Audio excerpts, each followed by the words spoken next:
एक संध्या, जब दरबार अपने नियमित कामकाज के बाद समाप्त होने वाला था और हल्की फुल्की बातचीत का दौर चल रहा था, बादशाह अकबर के मन में एक शरारत सूझी।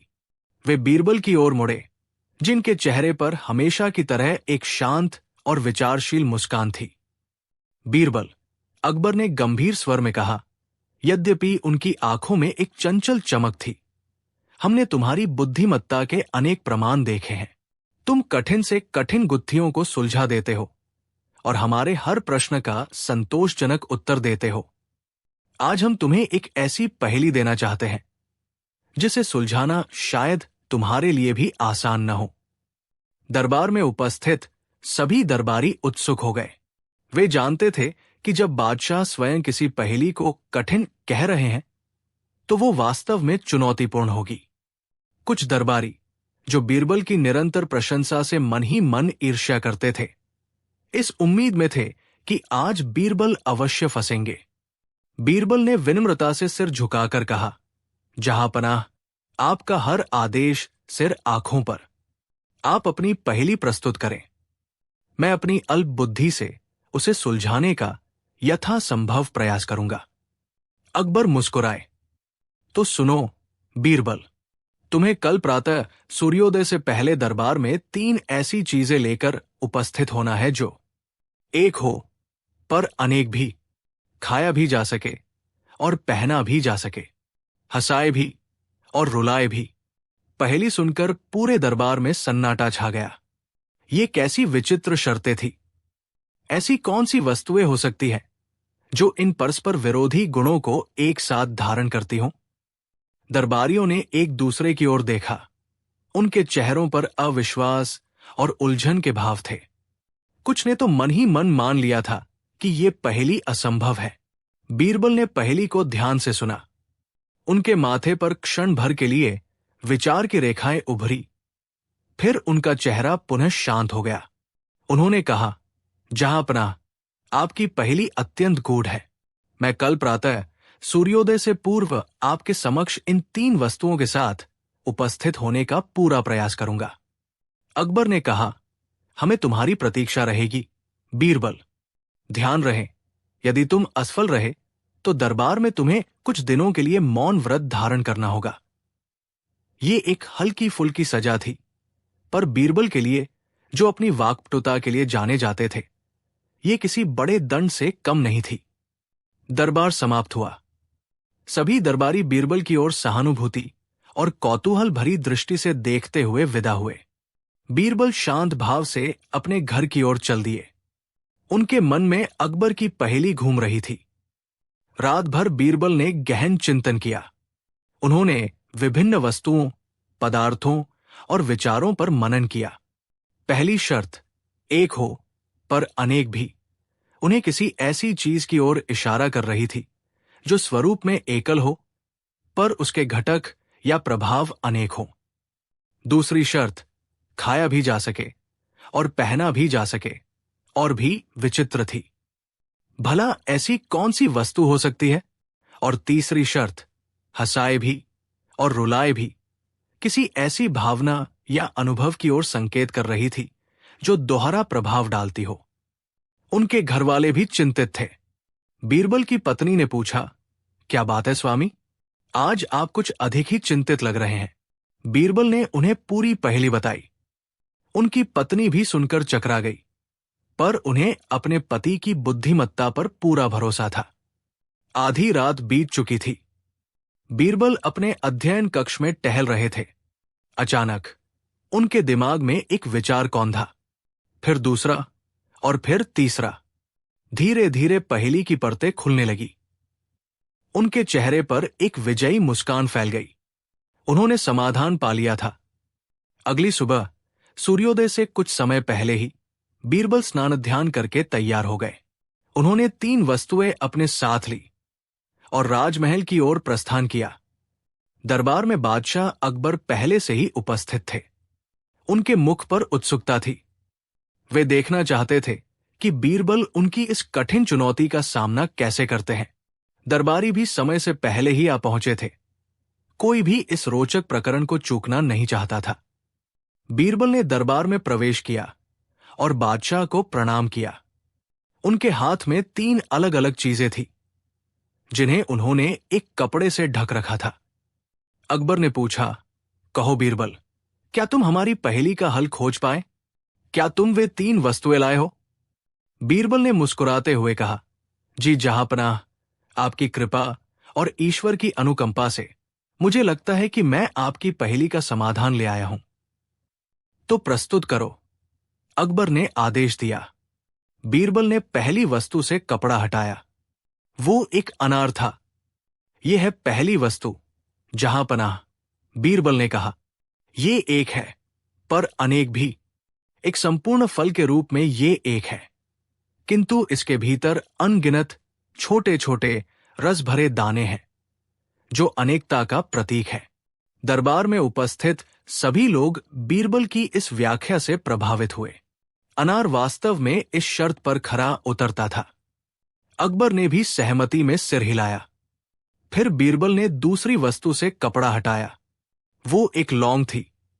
यह है दूसरी वस्तु, जहांपनाह, बीरबल ने समझाया। इसे खाया भी जा सकता है और पहना भी जा सकता है। लौंग को मसाले के रूप में भोजन में डालकर खाया जाता है, जिससे भोजन स्वादिष्ट और सुगंधित होता है। और प्राचीन काल में तथा आज भी कुछ संस्कृतियों में लौंग को कान में बाली की तरह या आभूषणों में जड़वाकर पहना जाता है। ये औषधीय गुणों से भी भरपूर है।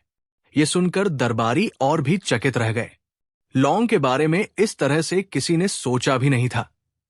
बादशाह अकबर भी बीरबल की दूरदर्शिता से प्रभावित हुए। अब सभी की निगाहें तीसरी और अंतिम वस्तु पर टिकी थी। ये सबसे कठिन शर्त थी, हंसाए भी और रुलाए भी। बीरबल ने तीसरी वस्तु से कपड़ा हटाया। वो एक प्याज था। और यह है तीसरी वस्तु, जहांपनाह, बीरबल ने कहा। यह हंसाती भी है और रुलाती भी है। दरबार में कुछ फुसफुसाहट हुई। प्याज कैसे हंसा सकता है? बीरबल ने अपनी बात स्पष्ट करते हुए कहा, जहांपनाह, जब प्याज को काटा जाता है तो उससे निकलने वाले रसायन आंखों में आंसू ला देते हैं, अर्थात ये रुलाता है। और जहां तक हंसाने की बात है, बीरबल ने एक क्षण रुककर दरबारियों की ओर देखा और फिर एक छोटा सा किस्सा सुनाया। एक बार एक कंजूस सेठ था। उसने अपने नौकर को बाजार से सबसे सस्ती सब्जी लाने को कहा। नौकर एक बड़ा सा प्याज ले आया। सेठ ने पूछा, ये क्या लाए हो? इससे क्या बनेगा? नौकर ने कहा, सेठ जी, ये सस्ता भी है और इससे कई तरह के व्यंजन बन सकते हैं। सेठ ने गुस्से में प्याज उठाया और नौकर को मारने दौड़ा। नौकर भागा और सेठ उसके पीछे पीछे। भागते भागते सेठ का पाजामा ढीला होकर गिर गया। ये देखकर आसपास खड़े लोग हंसने लगे। सेठ शर्मिंदा होकर वहीं रुक गया। उस दिन उस प्याज ने सेठ को तो रुलाया शर्मिंदगी से, पर देखने वालों को खूब हंसाया। बीरबल ने आगे कहा, इसके अतिरिक्त कई बार जब भोजन में प्याज का तड़का लगता है और स्वादिष्ट भोजन बनता है, तो खाने वाले प्रसन्न होकर हंसते मुस्कुराते हैं। कई लोक कथाओं और मुहावरों में भी प्याज का प्रयोग हास्य उत्पन्न करने के लिए किया जाता है। और कभी कभी जीवन की कड़वी सच्चाइयां, जो प्याज की तरह परत दर परत खुलती है, हमें रुलाती भी है और उन पर हंसी भी आती है कि हम कितने नासमझ थे। बीरबल की इस विस्तृत और चतुराई भरी व्याख्या को सुनकर बादशाह अकबर अवाक रह गए। वे अपनी हंसी नहीं रोक पाए। पूरा दरबार बीरबल की बुद्धिमत्ता और हाजिर जवाबी पर वाह वाह कर उठा। जो दरबारी बीरबल की असफलता की कामना कर रहे थे, उनके चेहरे लटक गए। अकबर ने प्रसन्न होकर कहा, वाह बीरबल, वाह, मान गए तुम्हारी बुद्धिमत्ता को। तुमने न केवल हमारी पहेली को सुलझाया, बल्कि हर शर्त का ऐसा सटीक और रोचक समाधान प्रस्तुत किया है, जिसकी हमने कल्पना भी नहीं की थी। तुम सचमुच अद्वितीय हो। उन्होंने बीरबल को बहुमूल्य उपहारों से सम्मानित किया और उनकी प्रशंसा में कई शब्द कहे। बीरबल ने विनम्रता से कहा, जहांपनाह, ये सब आपकी प्रेरणा और ईश्वर की कृपा का फल है। मैं तो केवल निमित्त मात्र हूं। इस घटना ने एक बार फिर दरबार में बीरबल की श्रेष्ठता को स्थापित कर दिया। यह कहानी दूर दूर तक फैली और लोग अकबर की गूढ़ पहेली और बीरबल के उससे भी गूढ़ समाधान की चर्चा करने लगे। यह किस्सा इस बात का प्रमाण बन गया कि सच्ची बुद्धि केवल ज्ञान में नहीं, बल्कि अवलोकन, तर्क और रचनात्मक सोच में निहित होती है। बीरबल ने यह सिद्ध कर दिया कि कोई भी पहेली या समस्या कितनी भी कठिन क्यों न हो, शांत मन और तीव्र बुद्धि से उसका हल निकाला जा सकता है। कहानी 2। बादशाह अकबर का दरबार न केवल अपनी शान शौकत और न्यायप्रियता के लिए प्रसिद्ध था, बल्कि वहां चलने वाली बौद्धिक नोकझोंक और बीरबल की हाजिर जवाबी के किस्से भी दूर दूर तक मशहूर थे। बीरबल अपनी तीक्ष्ण बुद्धि और मानवीय स्वभाव की गहरी समझ के कारण बादशाह अकबर के अत्यंत प्रिय थे। किंतु दरबार में कुछ ऐसे भी दरबारी थे जो बीरबल की इस लोकप्रियता और बादशाह से उनकी निकटता से मन ही मन ईर्ष्या करते थे। वे सदा मौके की तलाश में रहते थे कि कैसे बीरबल को नीचा दिखाया जाए या उन्हें किसी मुसीबत में फंसाया जाए। इन दरबारियों में प्रमुख थे मुल्ला दो प्याजा, जो स्वयं को बहुत बुद्धिमान समझते थे, और कुछ अन्य अमीर उमरा जो बीरबल की बढ़ती हुई प्रतिष्ठा से असुरक्षित महसूस करते थे। वे अक्सर बादशाह के कान भरने की कोशिश करते कि बीरबल अपनी चतुराई का दुरुपयोग करते हैं और बादशाह की अत्यधिक कृपा का अनुचित लाभ उठाते हैं। एक दिन जब बादशाह अकबर दरबार में कुछ राजकीय कार्यों में व्यस्त थे, इन ईर्ष्यालु दरबारियों के समूह ने एक गुप्त योजना बनाई। उन्होंने सोचा कि यदि वे बादशाह के सामने ये सिद्ध कर दें कि बीरबल अपनी जिम्मेदारियों के प्रति लापरवाह है और राज्य के महत्वपूर्ण मामलों में ध्यान नहीं देते, तो शायद बादशाह का विश्वास बीरबल पर से उठ जाए। उनकी योजना के अनुसार उन्होंने कुछ झूठे पत्र और दस्तावेज तैयार किए, जिनमें यह दर्शाया गया था कि राज्य के कुछ दूर दराज के इलाकों में गंभीर समस्याएं हैं, जैसे कि अकाल, विद्रोह की आशंका या पड़ोसी राज्यों द्वारा सीमा उल्लंघन, और बीरबल ने इन सूचनाओं को जानबूझकर बादशाह तक नहीं पहुंचाया या उन पर कोई कार्यवाही नहीं की। अगले दिन जब दरबार लगा तो मुल्ला दो प्याजा ने बड़े नाटकीय ढंग से बादशाह के समक्ष ये मामला उठाया। जहां पनाह उन्होंने दुखी स्वर में कहा, हमें अत्यंत खेद के साथ आपको ये सूचित करना पड़ रहा है कि राज्य के कुछ हिस्सों में स्थिति चिंताजनक है और शायद ये जानकारी आप तक समय पर नहीं पहुंच पाई है। फिर एक एक करके अन्य षड्यंत्रकारी दरबारियों ने उन झूठे पत्रों और दस्तावेजों को प्रस्तुत किया और बीरबल पर गंभीर आरोप लगाए कि वे अपनी जिम्मेदारियों का निर्वहन ठीक से नहीं कर रहे हैं और राज्य की सुरक्षा को खतरे में डाल रहे हैं। बादशाह अकबर ये सब सुनकर चिंतित और कुछ हद तक क्रोधित भी हुए। उन्होंने बीरबल की ओर देखा, जो शांत भाव से ये सब सुन रहे थे। बीरबल, अकबर ने गंभीर स्वर में पूछा, इन आरोपों के बारे में तुम्हारा क्या कहना है? क्या यह सच है कि तुमने इतनी महत्वपूर्ण सूचनाएं हमसे छिपाई?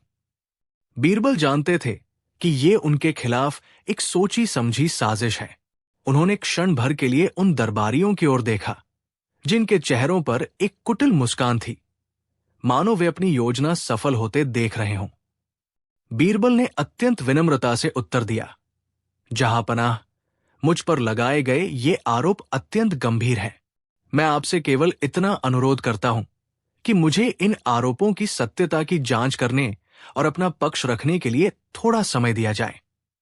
अकबर ने कहा, ठीक है बीरबल, हम तुम्हें 3 दिन का समय देते हैं। इन 3 दिनों में तुम्हें अपनी निर्दोषता साबित करनी होगी, अन्यथा हमें तुम्हारे खिलाफ कठोर कार्यवाही करनी पड़ेगी। दरबार समाप्त होने के बाद बीरबल अपने कक्ष में आए। वे जानते थे कि उन्हें केवल अपनी निर्दोषता ही साबित नहीं करनी है, बल्कि इन षड्यंत्रकारी दरबारियों की पोल भी खोलनी है, ताकि भविष्य में वे ऐसी कोई हरकत न कर सके। बीरबल ने अपने कुछ विश्वस्त गुप्तचरों को काम पर लगाया। उन्होंने उन दूर दराज के इलाकों में गुप्तचर भेजे जहां की समस्याओं का जिक्र उन झूठे पत्रों में किया गया था, ताकि वास्तविक स्थिति का पता लगाया जा सके। साथ ही उन्होंने उन दरबारियों की गतिविधियों पर भी नजर रखनी शुरू कर दी जिन्होंने उन पर आरोप लगाए थे। 2 दिन बीत गए। बीरबल के गुप्तचर वापस आ गए। उन्होंने जो सूचनाएं दी, उनसे यह स्पष्ट हो गया कि उन इलाकों में ऐसी कोई गंभीर समस्या नहीं थी जैसा कि पत्रों में बताया गया था। कुछ छोटी मोटी स्थानीय समस्याएं थी जिनका समाधान स्थानीय अधिकारी कर रहे थे, और बीरबल को उनकी जानकारी भी थी। ये भी पता चला कि वे झूठे पत्र और दस्तावेज उन्हीं दरबारियों द्वारा तैयार करवाए गए थे। अब बीरबल के पास अपनी निर्दोषता साबित करने के लिए पर्याप्त सबूत थे, लेकिन वे केवल इतने से संतुष्ट नहीं थे।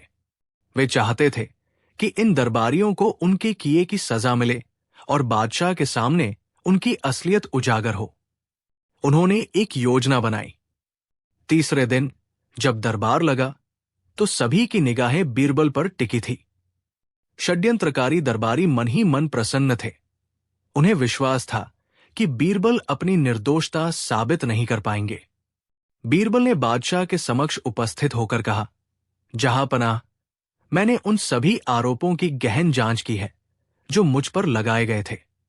मेरे पास इस बात के पुख्ता सबूत है कि वे सभी आरोप निराधार और मनगढ़ंत हैं।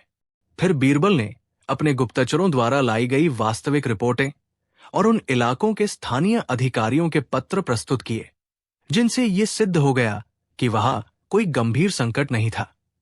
ये देखकर षड्यंत्रकारी दरबारियों के चेहरे का रंग उड़ गया। उन्हें उम्मीद नहीं थी कि बीरबल इतनी जल्दी सच्चाई का पता लगा लेंगे। लेकिन बीरबल यही नहीं रुके।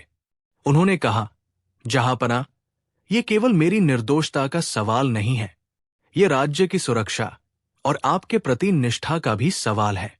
ये जानना अत्यंत आवश्यक है कि वे कौन लोग हैं जो ऐसे झूठे पत्र और दस्तावेज बनाकर आपको गुमराह करने और दरबार में अशांति फैलाने का प्रयास कर रहे हैं। फिर बीरबल ने बादशाह से अनुरोध किया, महाराज, मेरे पास एक योजना है जिससे इन षड्यंत्रकारियों का पर्दाफाश हो सकता है, यदि आप अनुमति दें। अकबर ने उत्सुकतापूर्वक कहा, हाँ बीरबल, बताओ तुम्हारी क्या योजना है। बीरबल ने कहा, जहांपनाह, मैं चाहता हूं कि आप ये घोषणा करें कि आपको उन सभी दरबारियों पर संदेह है जिन्होंने ये पत्र प्रस्तुत किए थे, और आप उनकी निष्ठा की परीक्षा लेना चाहते हैं। परीक्षा ये होगी कि उन सभी को एक एक जलता हुआ कोयला अपने हाथ में कुछ देर के लिए रखना होगा। जो सच्चा और निष्ठावान होगा उसे आग कोई नुकसान नहीं पहुंचाएगी, किंतु जो झूठा और षड्यंत्रकारी होगा उसका हाथ जल जाएगा। ये सुनकर वे दरबारी, जिन्होंने बीरबल के खिलाफ साजिश रची थी, बुरी तरह घबरा गए। जलता हुआ कोयला हाथ में रखना, ये तो असंभव था। उनका हाथ जलना निश्चित था। मुल्ला दो प्याजा ने तुरंत आपत्ति जताई, जहांपनाह, ये कैसी परीक्षा है? जलता हुआ कोयला तो किसी का भी हाथ जला देगा, चाहे वो कितना भी सच्चा क्यों न हो। ये तो अन्याय है। अन्य षड्यंत्रकारी दरबारियों ने भी मुल्ला का समर्थन किया और इस परीक्षा का विरोध करने लगे। बीरबल मुस्कुराए। उन्होंने कहा, क्यों? आप लोग इतना घबरा क्यों रहे हैं? यदि आप सच्चे हैं और आपने कोई षड्यंत्र नहीं रचा है, तो आपको डरने की क्या आवश्यकता है? आग तो केवल पापियों को जलाती है, निष्पापों को नहीं। बीरबल ने उन्हीं के द्वारा इस्तेमाल किए गए तर्क को उन्हीं पर पलट दिया था। बादशाह अकबर बीरबल की चाल समझ गए थे। उन्होंने गंभीर स्वर में कहा, हमें बीरबल का प्रस्ताव उचित लगता है। जो निर्दोष है उसे डरने की कोई बात नहीं। कल सुबह ये परीक्षा दरबार में आयोजित की जाएगी। ये सुनकर षड्यंत्रकारी दरबारियों के होश उड़ गए। वे जानते थे कि वे इस परीक्षा में बुरी तरह फंस जाएंगे। रात भर उन्हें नींद नहीं आई। वे सोच रहे थे कि इस मुसीबत से कैसे बचा जाए। अगली सुबह जब दरबार लगा तो उन दरबारियों के चेहरे पीले पड़े हुए थे। वे डरेस में एक कोने में खड़े थे। बादशाह अकबर ने पूछा, तो क्या आप सभी दरबारी परीक्षा के लिए तैयार हैं? इससे पहले कि कोई कुछ कहता, मुल्ला दो प्याजा और उनके साथी दरबारी आगे आए और बादशाह के चरणों में गिर पड़े। हमें क्षमा कर दीजिए जहांपनाह, वे गिड़गिड़ाने लगे। हमसे भूल हो गई। हमने ही बीरबल के खिलाफ झूठे आरोप लगाए थे और वे दस्तावेज भी हमने ही तैयार करवाए थे। हम ईर्ष्यावश ऐसा कर बैठे। कृपया हमें माफ कर दीजिए। उन्होंने अपना अपराध स्वीकार कर लिया था। बीरबल की योजना सफल हुई थी। उन्होंने बिना किसी कठोरता के केवल अपनी बुद्धि का प्रयोग करके उन दरबारियों की पोल खोल दी थी। बादशाह अकबर उन दरबारियों पर अत्यंत क्रोधित हुए। तुम्हारी ये धृष्टता! तुमने न केवल बीरबल को फंसाने का प्रयास किया, बल्कि हमें भी गुमराह करने की कोशिश की। तुम सभी दंड के भागी हो। बीरबल ने बीच में हस्तक्षेप करते हुए कहा, जहांपनाह, इन्होंने अपना अपराध स्वीकार कर लिया है और अपनी गलती पर शर्मिंदा भी है। मेरा मानना है कि इन्हें एक अवसर और दिया जाना चाहिए, इस चेतावनी के साथ कि भविष्य में यदि वे ऐसी कोई हरकत करते पाए गए तो उन्हें कठोरतम दंड दिया जाएगा। बादशाह अकबर ने कुछ क्षण सोचा, फिर कहा, बीरबल, तुम्हारी उदारता महान है। ठीक है, हम इन्हें इस बार क्षमा करते हैं, किंतु इन्हें दरबार में अपने पदों से कुछ समय के लिए निलंबित किया जाता है और इन्हें राज्य के किसी दूर दराज के क्षेत्र में सेवा करने के लिए भेजा जाएगा, ताकि ये अपनी गलतियों का प्रायश्चित कर सकें। उन दरबारियों ने राहत की सांस ली और बादशाह तथा बीरबल का धन्यवाद किया। उन्हें अपनी करनी का फल मिल चुका था और उन्हें एक कड़ा सबक भी मिला था। दरबार समाप्त होने के बाद अकबर ने बीरबल की प्रशंसा करते हुए कहा, बीरबल, तुमने एक बार फिर अपनी बुद्धिमत्ता और दूरदर्शिता का परिचय दिया है। तुमने न केवल अपनी निर्दोषता साबित की, बल्कि इन षड्यंत्रकारियों को भी उन्हीं के जाल में फंसाकर उनकी पोल खोल दी, वो भी बिना किसी रक्तपात या कठोरता के। तुम वास्तव में हमारे सबसे मूल्यवान रत्न हो। बीरबल ने विनम्रता से सिर झुका लिया। इस घटना के बाद दरबार में बीरबल का सम्मान और भी बढ़ गया। अन्य दरबारियों को भी ये समझ आ गया कि बीरबल से उलझना आसान नहीं है और उनकी बुद्धिमत्ता के सामने कोई भी साजिश टिक नहीं सकती। ये किस्सा बीरबल की उन अनेक कहानियों में से एक बन गया जो ये दर्शाती है कि कैसे उन्होंने अपनी चतुराई और मानवीय मनोविज्ञान की समझ का उपयोग करके जटिल समस्याओं का समाधान किया और न्याय की स्थापना की। कहानी 3। एक सर्द सुबह, जब सूरज की पहली किरणें शाही महल के सुनहरे कलशों पर पड़कर उन्हें और भी देदीप्यमान बना रही थी, बादशाह अकबर अपने निजी कक्ष में चिंतित मुद्रा में टहल रहे थे। उनके माथे पर चिंता की लकीरें स्पष्ट थी और उनका चेहरा क्रोध से लाल हो रहा था। कारण था उनकी प्रिय अंगूठी का खो जाना। ये कोई साधारण अंगूठी नहीं थी। ये उनके पिता बादशाह हुमायूं द्वारा उन्हें दी गई एक अमूल्य विरासत थी, जिस पर एक दुर्लभ नीलम जड़ा हुआ था। ये अंगूठी न केवल बेशकीमती थी, बल्कि बादशाह के लिए भावनात्मक महत्व भी रखती थी। कहा जा सकती है, बादशाह ने लगभग दहाड़ते हुए कहा। उनकी आवाज पूरे कक्ष में गूंज उठी। कल रात तक तो यही मेरे हाथ में थी। मैंने इसे उतारकर मेज पर रखा था और सुबह ये गायब है। क्या महल में चोर घुस आए हैं? उनके सेवक, जो भय से कांप रहे थे, सिर झुकाए खड़े थे। उन्होंने पूरे कक्ष का कोना कोना छान मारा था, पर्दों के पीछे, कालीन के नीचे, संदूकों में, यहां तक कि फूलदानों में भी, लेकिन अंगूठी का कहीं पता नहीं था। बादशाह का क्रोध बढ़ता जा रहा था। अगर ये अंगूठी नहीं मिली तो किसी की खैर नहीं। हर उस व्यक्ति से पूछताछ की जाए जो कल रात इस कक्ष के आसपास भी था। उन्होंने अपने मुख्य सुरक्षा अधिकारी को आदेश दिया। पूरे महल में हड़कंप मच गया। सिपाही इधर उधर दौड़ने लगे। सेवकों से पूछताछ होने लगी। हर किसी पर शक की सुई घूम रही थी। माहौल तनावपूर्ण हो गया था।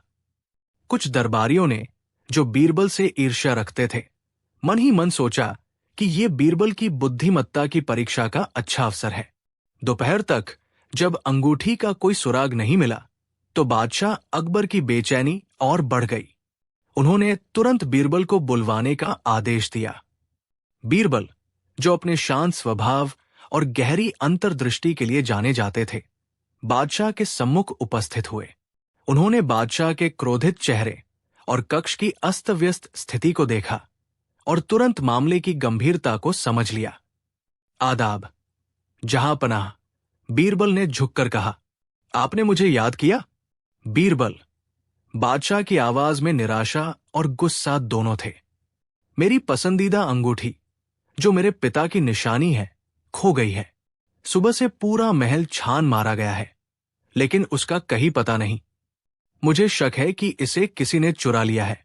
बीरबल ने शांति से पूछा, जहांपनाह, क्या आपको ठीक से याद है कि आपने इसे आखिरी बार कब और कहाँ देखा था? हाँ, बीरबल, अकबर ने कहा, कल रात सोने से पहले मैंने इसे इसी मेज पर रखा था। मेरे अलावा इस कक्ष में केवल मेरे सबसे विश्वसनीय सेवक ही आते हैं। मुझे समझ नहीं आ रहा कि ये कैसे हो गया। बीरबल ने कक्ष का ध्यानपूर्वक निरीक्षण किया। उन्होंने मेज को देखा, आसपास के फर्श को देखा और फिर उन सेवकों की ओर देखा जो सिर झुकाए भयभीत खड़े थे। उनके अनुभवी मस्तिष्क ने तुरंत काम करना शुरू कर दिया था। जहांपनाह, बीरबल ने कुछ देर सोचने के बाद कहा, यदि आपकी आज्ञा हो तो मैं उन सभी सेवकों से बात करना चाहूंगा जो कल रात और आज सुबह इस कक्ष में या इसके आसपास ड्यूटी पर थे। अवश्य, बीरबल, बादशाह ने कहा, तुम्हें जो ठीक लगे करो, लेकिन मुझे मेरी अंगूठी वापस चाहिए, हर हाल में। बीरबल ने उन सभी लगभग 10-12 सेवकों को एक पंक्ति में खड़ा करवाया जो उस रात बादशाह के कक्ष के आसपास तैनात थे। उनमें से हर एक के चेहरे पर घबराहट और डर साफ झलक रहा था। बीरबल ने उनकी ओर देखकर कहा, देखो, बादशाह सलामत की एक बहुत ही कीमती और प्रिय अंगूठी खो गई है। यह निश्चित है कि अंगूठी इसी महल में है और तुम लोगों में से ही किसी एक के पास है या उसे पता है कि वो कहाँ है। मैं तुम्हें एक मौका देता हूं। यदि तुम में से कोई स्वयं सच बता देगा तो बादशाह सलामत उसकी गलती को माफ कर सकते हैं, लेकिन यदि मुझे अपने तरीके से चोर का पता लगाना पड़ा तो उसे कठोर दंड मिलेगा। सभी सेवक चुप रहे, किसी ने भी मुंह नहीं खोला। उनके चेहरे और भी पीले पड़ गए थे। बीरबल मुस्कुराए, एक ऐसी मुस्कान जिसमें बुद्धिमत्ता और रहस्य का मिश्रण था। ठीक है, तो तुम लोग सीधे तरीके से नहीं मानोगे। कोई बात नहीं। उन्होंने एक सिपाही को बुलाया और उसे आदेश दिया, जाओ और अस्तबल से एक गधा लेकर आओ और साथ ही थोड़ी कालिक भी लेते आना। दरबार में उपस्थित अन्य लोग जो ये सब देख रहे थे हैरान थे। अंगूठी ढूंढने के लिए गधे और कालिक का क्या काम? मुल्ला दो प्याजा, जो हमेशा बीरबल को नीचा दिखाने का मौका ढूंढते रहते थे, मन ही मन हंसे।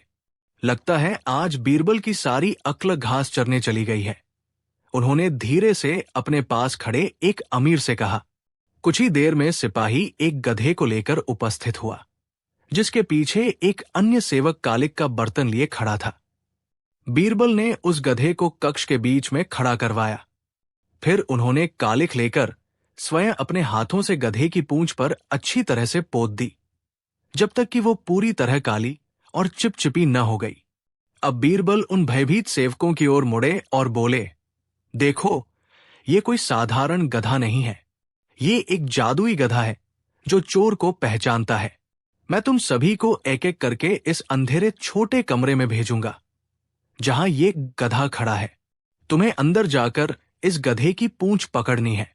जो निर्दोष होगा उसे कुछ नहीं होगा, लेकिन जिसने अंगूठी चुराई है, जैसे ही वो गधे की पूंछ पकड़ेगा, गधा तुरंत रेंकने लगेगा और चोर पकड़ा जाएगा।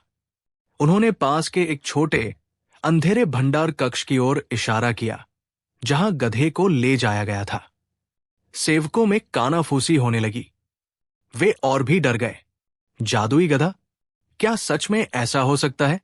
बीरबल ने अपनी बात जारी रखी। तुम सभी को बारी बारी से उस कमरे में जाना है, गधे की पूंछ पकड़नी है और बाहर आ जाना है। याद रखना, गधा केवल असली चोर के छूने पर ही आवाज करेगा। एक एक करके सेवकों को उस अंधेरे कमरे में भेजा जाने लगा। हर सेवक अंदर जाता, कुछ क्षण रुकता और फिर बाहर आ जाता।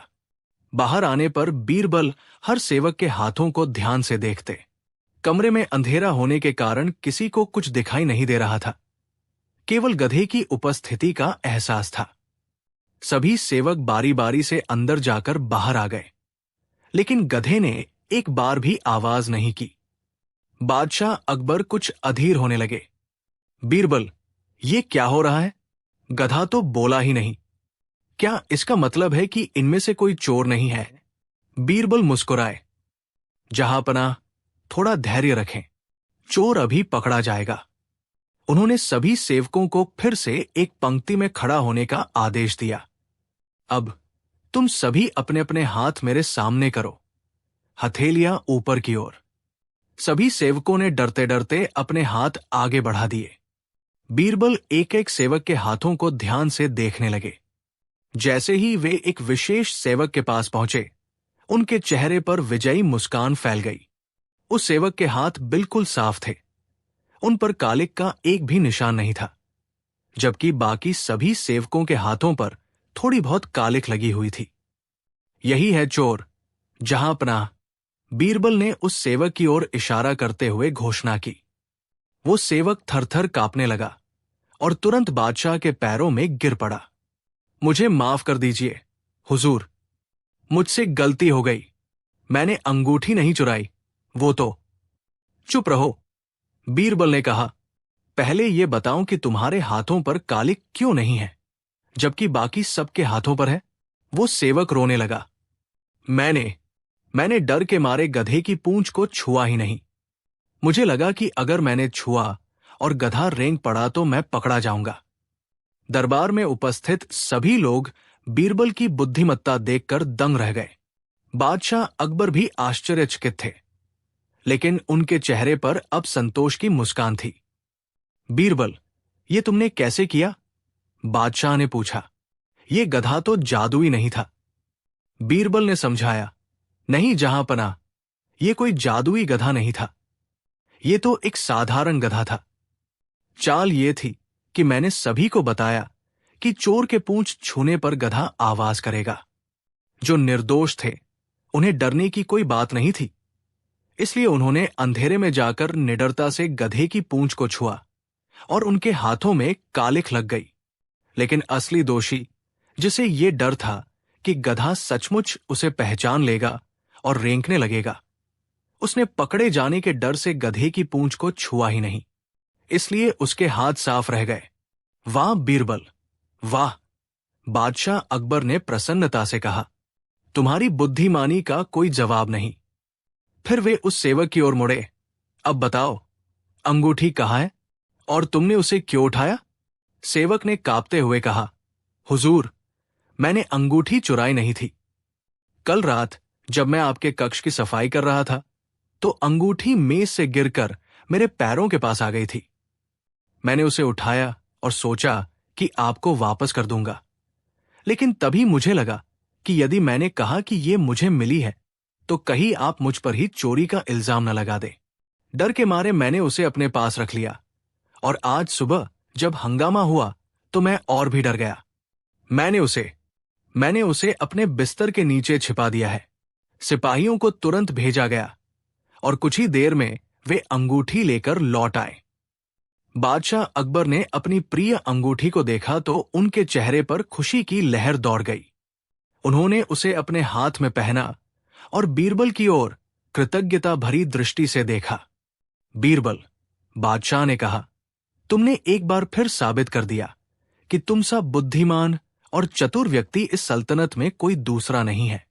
तुमने न केवल मेरी अमूल्य अंगूठी ढूंढ निकाली, बल्कि न्याय का भी सही मार्ग दिखाया। उस सेवक को उसकी गलती के लिए दंडित किया गया, लेकिन बीरबल की सिफारिश पर उसे बहुत कठोर सजा नहीं दी गई, क्योंकि उसने चोरी के इरादे से अंगूठी नहीं उठाई थी, बल्कि डर के कारण उसे छिपाया था। यह घटना भी अकबर और बीरबल के अनगिनत किस्सों में से एक बन गई, जो बीरबल की असाधारण बुद्धिमत्ता और मनोवैज्ञानिक समझ का प्रमाण देती है। बीरबल ने यह सिद्ध कर दिया कि समस्याओं का समाधान केवल बल से नहीं, बल्कि बुद्धि और युक्ति से भी किया जा सकता है, और कभी-कभी सबसे जटिल पहेलियां भी सरल मनोवैज्ञानिक चालों से हल हो जाती है। दरबार के अन्य सदस्य जो पहले बीरबल की योजना पर हंस रहे थे, अब शर्म से सिर झुकाए खड़े थे और मन ही मन बीरबल की प्रतिभा का लोहा मान रहे थे। इस घटना ने बादशाह अकबर के मन में बीरबल के प्रति सम्मान और विश्वास को और भी गहरा कर दिया। कहानी 4। एक तपती दोपहरी थी। आगरा के बाहर रेगिस्तानी रास्ते पर एक गरीब व्यापारी, जिसका नाम करीम था, अत्यंत परेशान और हताश अवस्था में भटक रहा था। उसका ऊंट, जो उसकी रोजी रोटी का एकमात्र सहारा था, कहीं खो गया था। करीम ने सुबह से शाम तक ऊंट को हर संभावित स्थान पर ढूंढा, परंतु उसका कोई पता नहीं चला। ऊंट पर उसका सारा माल लदा हुआ था, जिसे बेचकर वो अपने परिवार का पेट पालता था। अब वो पूरी तरह से निराश हो चुका था और उसे समझ नहीं आ रहा था कि वो क्या करे। थक-हार कर और ये सुनकर कि बादशाह अकबर का दरबार न्याय के लिए प्रसिद्ध है और वहां बीरबल जैसे बुद्धिमान व्यक्ति हैं, जो किसी भी समस्या का हल निकाल सकते हैं, करीम ने आगरा की ओर रुख किया। दरबार में पहुंचकर उसने अपनी दुख भरी कहानी सुनाई। उसकी आंखों में आंसू थे और आवाज में बेबसी। आलम पनाह, करीम ने हाथ जोड़कर कहा, मैं लुट गया, बर्बाद हो गया। मेरा ऊंट, जिस पर मेरा सारा माल लदा था, कहीं खो गया है। मैंने उसे हर जगह ढूंढा, पर वो नहीं मिला। वो मेरी और मेरे बच्चों की रोजी रोटी का एकमात्र साधन था। अब आप ही मेरा सहारा है। कृपा करके मेरे ऊंट को ढूंढने में मेरी मदद करें। बादशाह अकबर को करीम की दशा देखकर दया आ गई। उन्होंने अपने सिपाहियों को तुरंत ऊंट की तलाश में भेजने का आदेश देने ही वाले थे कि उनकी नजर बीरबल पर पड़ी, जो शांत भाव से करीम की बातें सुन रहे थे। अकबर जानते थे कि ऐसे मामलों में बीरबल की सूक्ष्म दृष्टि और अनोखे तरीके अक्सर कारगर सिद्ध होते हैं। अकबर ने कहा, बीरबल, इस गरीब व्यापारी की मदद कैसे की जा सकती है? क्या तुम्हारे पास कोई उपाय है जिससे इसका खोया हुआ ऊंट मिल सके? बीरबल ने करीम की ओर देखकर पूछा, करीम भाई, क्या तुम अपने ऊंट के बारे में कुछ खास बातें बता सकते हो? उसकी कोई पहचान, कोई आदत या कोई ऐसी बात जो उसे दूसरे ऊंटों से अलग करती हो? करीम ने कुछ सोचते हुए कहा, जी हुजूर, मेरा ऊंट एक आंख से काना था, दाई आंख से, और उसका एक पैर थोड़ा लंगड़ाकर चलता था, बायां पिछला पैर। उसके आगे के 2 दांत भी टूटे हुए थे। बीरबल ने फिर पूछा, और उस पर जो माल लदा था, उसके बारे में कुछ बता सकते हो? करीम ने उत्तर दिया, जी, उसके एक तरफ शहद के मटके लदे थे और दूसरी तरफ गेहूं की बोरियां। बीरबल ने कुछ क्षण विचार किया और फिर करीम से कहा, ठीक है करीम, तुम यही दरबार में आराम करो, मैं तुम्हारे ऊंट को ढूंढने का प्रयास करता हूं। ये कहकर बीरबल दरबार से बाहर निकल गए। वे उसी रास्ते पर चल पड़े जिस रास्ते से करीम आया था। वे बड़े ध्यान से जमीन का निरीक्षण कर रहे थे, मानो कुछ ढूंढ रहे हों। दरबार में बैठे लोग और स्वयं अकबर भी हैरान थे कि बीरबल इस तरह ऊंट को कैसे ढूंढ पाएंगे। कुछ दूर चलने के बाद बीरबल को रास्ते के किनारे कुछ मधुमक्खियां भिन-भिनाती हुई दिखाई दी। उन्होंने ध्यान से देखा तो पाया कि वहां जमीन पर शहद की कुछ बूंदें गिरी हुई थी। फिर उन्होंने देखा कि रास्ते के एक ओर घास की पत्तियां केवल एक ही तरफ से खाई हुई थी, दूसरी तरफ की पत्तियां वैसी ही थी। बीरबल और आगे बढ़े। उन्हें जमीन पर ऊंट के पैरों के निशान दिखाई दिए। उन्होंने गौर किया कि एक निशान दूसरे से थोड़ा हल्का था और थोड़ा अलग ढंग से पड़ रहा था, जैसे कोई लंगड़ाकर चल रहा हो। और जहां जहां ऊंट के पैरों के निशान थे, वहां पास में ही गेहूं के कुछ दाने भी बिखरे हुए थे। बीरबल मुस्कुराए। उन्हें यकीन हो गया था कि वे सही रास्ते पर हैं। वे उन्हीं निशानों का पीछा करते हुए आगे बढ़ते गए। लगभग 1 घंटे की तलाश के बाद बीरबल एक सराय के पास पहुंचे। सराय के बाहर उन्होंने एक ऊंट को बंधा हुआ देखा। बीरबल ने ऊंट को ध्यान से देखा। वो ऊंट एक आंख से काना था, उसकी दाई आंख बंद थी। वो अपने बाएं पिछले पैर पर थोड़ा कम जोर दे रहा था। बीरबल ने धीरे से ऊंट का मुंह खोलकर देखा। उसके आगे के 2 दांत टूटे हुए थे। ऊंट के एक तरफ शहद के मटकों के निशान थे और दूसरी तरफ गेहूं के बोरों के। बीरबल को अपना जवाब मिल चुका था। उन्होंने सराय के मालिक से उस ऊंट के बारे में पूछा। सराय के मालिक ने बताया कि कुछ देर पहले ही 2 व्यक्ति इस ऊंट को लेकर आए थे और कह रहे थे कि ये उनका ऊंट है जो भटक गया था। वे अंदर भोजन कर रहे हैं। बीरबल ने तुरंत अपने साथ आए 2 सिपाहियों को इशारा किया और वे उन दोनों व्यक्तियों को पकड़कर दरबार में ले आए, साथ ही ऊंट और उस पर लदे माल को भी। दरबार में जब वे दोनों व्यक्ति ऊंट के साथ पहुंचे तो करीम खुशी से उछल पड़ा।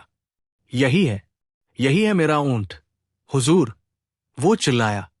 बादशाह अकबर हैरान थे। उन्होंने बीरबल से पूछा, बीरबल, ये तुमने कैसे किया? तुमने इतनी जल्दी इस ऊंट को कैसे ढूंढ निकाला, जबकि हमारे सिपाही और स्वयं करीम भी उसे नहीं ढूंढ पाए थे? बीरबल ने विनम्रता से उत्तर दिया, आलम पनाह, ये सब अवलोकन और तर्क का खेल है। जब करीम ने मुझे अपने ऊंट के बारे में बताया तो मैंने उन सभी बातों को ध्यान में रखा। उन्होंने विस्तार से समझाया।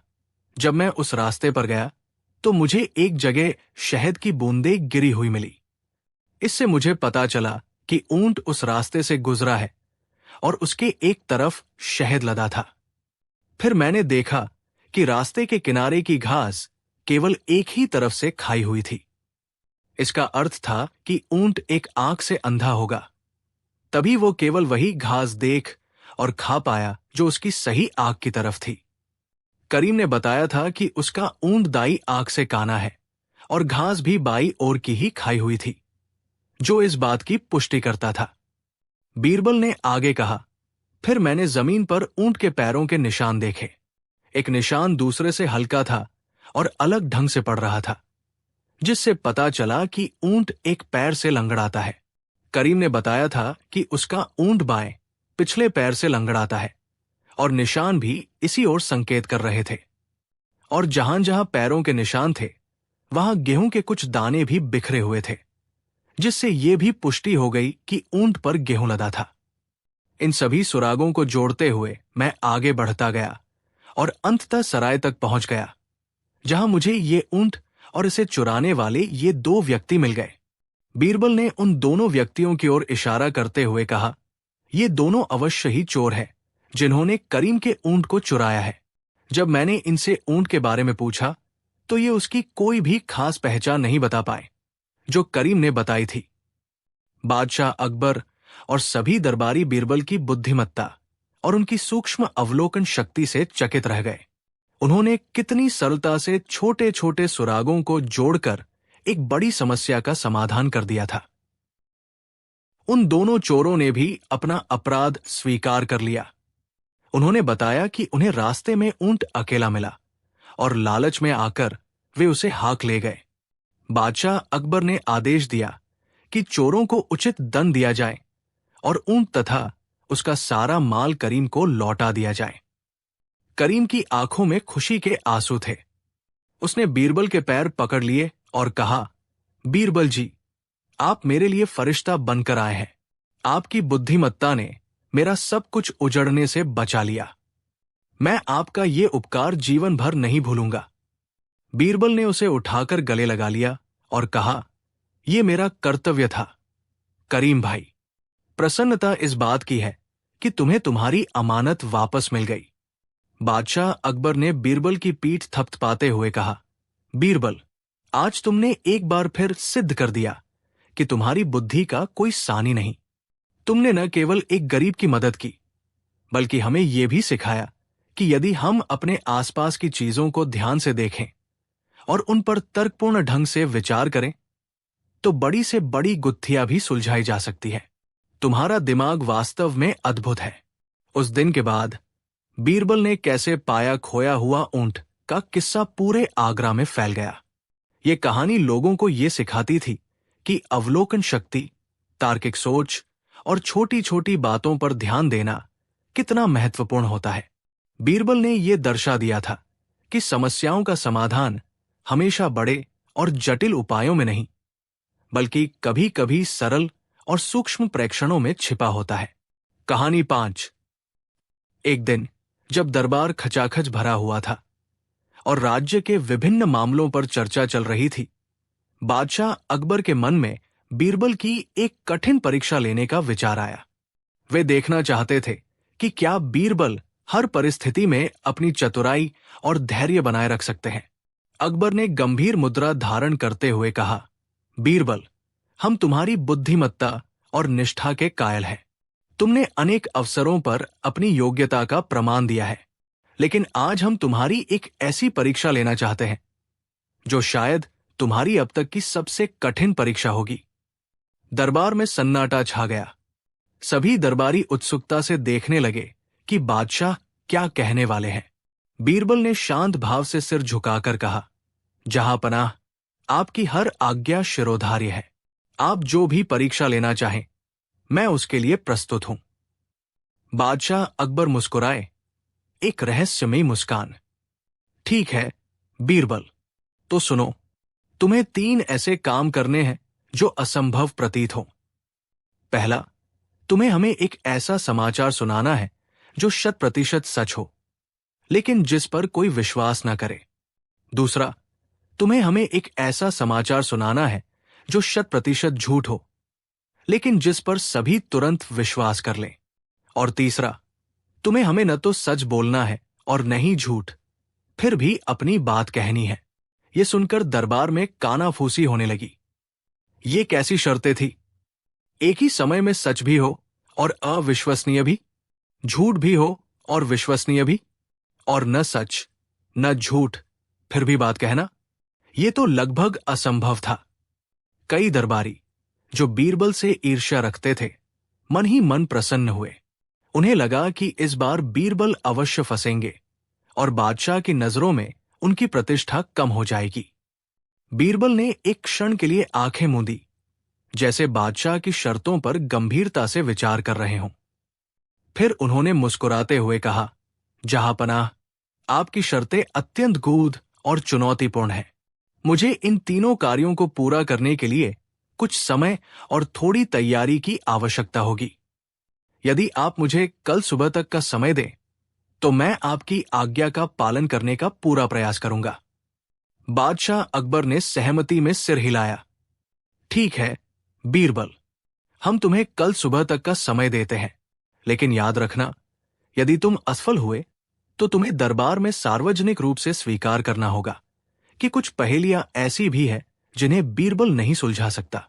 अगले दिन दरबार नियत समय पर लगा। सभी की निगाहें बीरबल पर टिकी थी।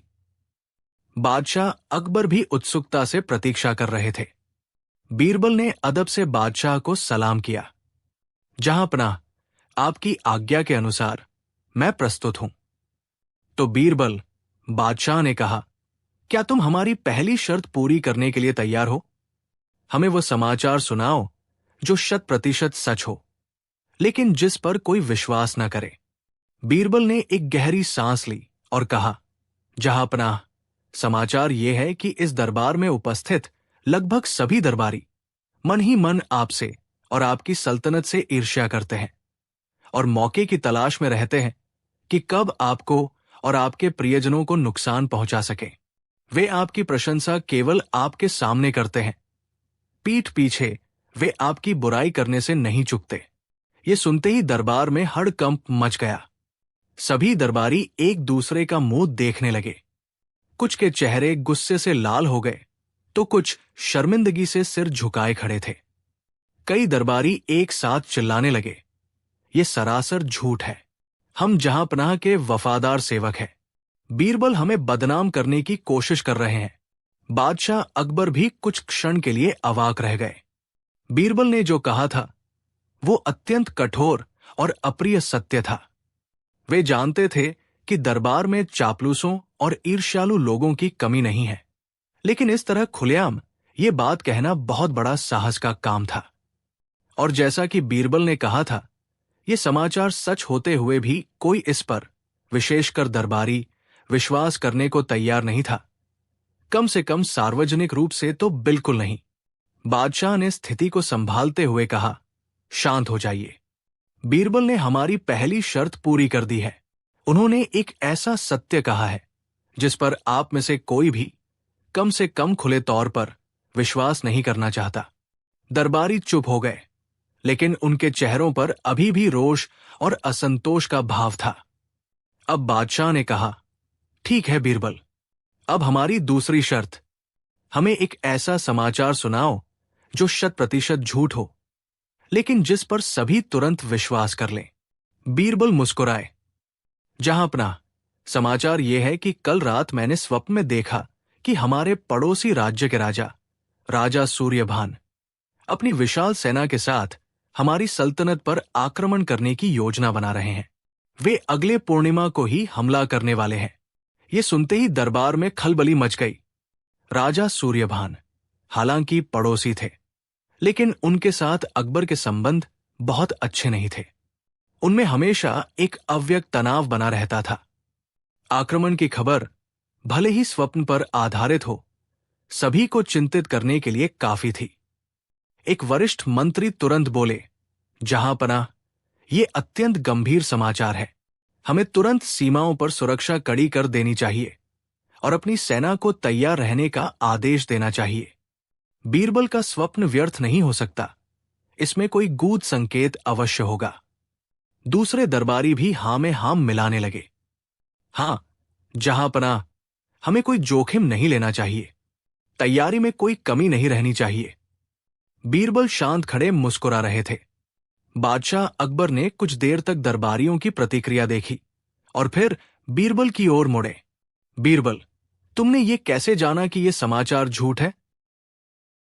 बीरबल ने कहा, जहांपनाह, मैंने कहा कि ये स्वप्न में देखा। स्वप्न का कोई आधार नहीं होता।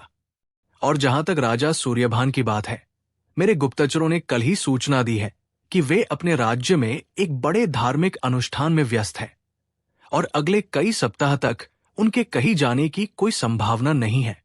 इसलिए यह समाचार 100% झूठ है। बादशाह अकबर ने दरबारियों की ओर देखा, जो अब भी उत्तेजित थे। देखा आप लोगों ने, बीरबल ने एक सरासर झूठी खबर सुनाई और आप सभी ने बिना किसी जांच पड़ताल के उस पर तुरंत विश्वास कर लिया और युद्ध की तैयारियां करने लगे। दरबारियों को अपनी जल्दबाजी पर शर्मिंदगी महसूस हुई। उन्हें समझ आ गया था कि बीरबल ने बादशाह की दूसरी शर्त भी चतुराई से पूरी कर दी है। अब बादशाह अकबर के चेहरे पर एक विजयी मुस्कान थी, लेकिन साथ ही एक चुनौती भरी उत्सुकता भी। बहुत खूब बीरबल, तुमने 2 शर्तें तो बड़ी आसानी से पूरी कर दी, लेकिन अब सबसे कठिन शर्त बाकी है। तुम्हें हमें न तो सच बोलना है और न ही झूठ, फिर भी अपनी बात कहनी है। बताओ, तुम ये कैसे करोगे? पूरा दरबार सांस रोककर बीरबल की ओर देखने लगा। ये शर्त वास्तव में बहुत जटिल थी। न सच न झूठ, ये कैसे संभव हो सकता था? बीरबल कुछ क्षण चुप रहे, फिर उन्होंने अपनी जेब से एक छोटा सा कागज का टुकड़ा निकाला। उन्होंने उसे बादशाह की ओर बढ़ाते हुए कहा, जहांपनाह, इस कागज पर मैंने कुछ लिखा है, कृपया इसे पढ़िए। बादशाह अकबर ने वो कागज लिया और उसे पढ़ा। उस पर लिखा था, बादशाह सलामत, आप इस समय जो पढ़ रहे हैं वो झूठ है। बादशाह ने कागज पढ़ा और कुछ देर तक सोचते रहे। उनके चेहरे पर उलझन के भाव थे। उन्होंने बीरबल से पूछा, बीरबल, इसका क्या अर्थ है? बीरबल ने विनम्रता से कहा, जहांपनाह, कृपया विचार कीजिए। यदि इस कागज पर लिखी बात सच है, यानी आप जो पढ़ रहे हैं वो झूठ है, ये कथन सत्य है, तो इसका मतलब हुआ कि कागज पर लिखी बात, जो कि ये झूठ है, वास्तव में झूठ होनी चाहिए।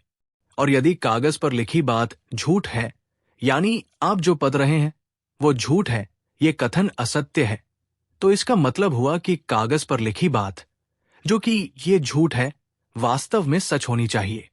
दरबार में गहरा सन्नाटा छा गया। बीरबल ने एक ऐसा विरोधाभास प्रस्तुत कर दिया था जिसका कोई सीधा हल नहीं था। यदि कथन को सच मानो तो वो झूठ सिद्ध होता था, और यदि झूठ मानो तो वो सच सिद्ध होता था। बीरबल ने अपनी बात जारी रखी इस प्रकार, जहांपनाह, मैंने जो लिखा है वो न तो पूरी तरह सच है और न ही पूरी तरह झूठ। ये एक ऐसा कथन है जो अपनी सत्यता और असत्यता के बीच झूलता रहता है, और इस कागज के माध्यम से मैंने अपनी बात भी आप तक पहुंचा दी है। बादशाह अकबर कुछ देर तक उस कागज को देखते रहे। फिर उन्होंने जोर से ठहाका लगाया। उनकी हंसी पूरे दरबार में गूंज उठी। मान गए बीरबल, मान गए, बादशाह ने प्रसन्नता से कहा। तुमने हमारी सबसे कठिन शर्त को भी अपनी अद्भुत बुद्धिमत्ता से पूरा कर दिया। तुमने न केवल असंभव को संभव कर दिखाया, बल्कि हमें चिंतन के लिए एक गहरा विषय भी दे दिया। तुम सच में अद्वितीय हो। दरबारियों ने भी बीरबल की इस असाधारण प्रतिभा को देखकर दांतों तले उंगली दबा ली। जो लोग बीरबल की असफलता की कामना कर रहे थे, वे अब शर्म से सिर झुकाए खड़े थे। बादशाह अकबर ने बीरबल को बहुमूल्य हीरे जवाहरात से जड़ा एक हार पुरस्कार स्वरूप दिया और घोषणा की, आज से यह सिद्ध हो गया है कि बीरबल की बुद्धिमत्ता की कोई सीमा नहीं है। वे किसी भी परीक्षा में खरे उतर सकते हैं। बीरबल ने विनम्रता से पुरस्कार स्वीकार किया। यह घटना भी अकबर और बीरबल के अनगिनत किस्सों में शुमार हो गई, जो बीरबल की तार्किक क्षमता, मनोवैज्ञानिक समझ और भाषा पर उनके अद्भुत नियंत्रण का प्रमाण देती है। इस परीक्षा ने न केवल बीरबल की श्रेष्ठता को एक बार फिर स्थापित किया, बल्कि दरबारियों को भी ये सबक सिखाया कि समस्याओं का समाधान केवल सीधे सपाट तरीकों से ही नहीं, बल्कि रचनात्मक और अप्रत्याशित सोच से भी किया जा सकता है। बादशाह अकबर को भी अपनी इस कठिन परीक्षा के सफल समापन पर गर्व महसूस हुआ, क्योंकि इससे उनके दरबार की और उनकी सल्तनत की प्रतिष्ठा में और भी वृद्धि हुई थी। कहानी 6। एक ऐसी ही उमस भरी दोपहर थी। दरबार की कार्यवाही धीमी गति से चल रही थी। दरबारी ऊँग रहे थे और स्वयं बादशाह अकबर भी थोड़ी ऊब महसूस कर रहे थे। उन्होंने चारों ओर देखा और फिर उनकी निगाहें बीरबल पर जा टिकी, जो हमेशा की तरह शांत और विचारमग्न बैठे थे। अकबर ने कहा, बीरबल, आज दरबार का माहौल कुछ सुस्त लग रहा है। कोई ऐसी रोचक कहानी सुनाओ जिससे सबका मन बहल जाए और थोड़ी हंसी ठिठोली भी हो जाए।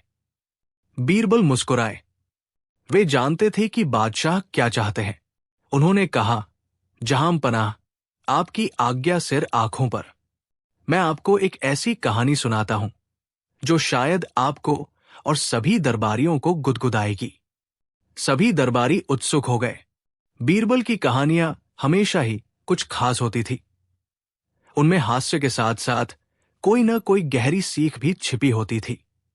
बीरबल ने कहना शुरू किया, एक समय की बात है, हमारे ही पास के एक गांव में एक अत्यंत कंजूस सेठ रहता था, जिसका नाम था धनपत राय। धनपत राय के पास अपार संपत्ति थी। सोने चांदी के भंडार थे, कई मकान और जमीनें थी, पर उसकी कंजूसी की कोई सीमा नहीं थी। वो फटे पुराने कपड़े पहनता, रूखा सूखा खाता और अपने नौकरों को भी भूखा रखता था। यहां तक कि वो अपने घर में दीपक भी कम ही जलाता था, ताकि तेल की बचत हो सके। दरबार में कुछ लोग मुस्कुराने लगे। कंजूसों के किस्से हमेशा ही रोचक होते हैं। बीरबल ने आगे कहा, एक दिन धनपत राय के घर एक दूर का रिश्तेदार भोलानाथ मेहमान बनकर आया। भोलानाथ सीधा सादा और थोड़ा पेटू किस्म का आदमी था। उसने सोचा था कि इतने अमीर रिश्तेदार के घर आया है तो खूब छक्कर स्वादिष्ट भोजन मिलेगा। पर धनपत राय ने उसे सिर्फ 2 सूखी रोटियां और थोड़ी सी दाल परोस दी। भोलानाथ मन मारकर खा ही रहा था कि उसे प्यास लगी। उसने धनपत राय से पानी मांगा।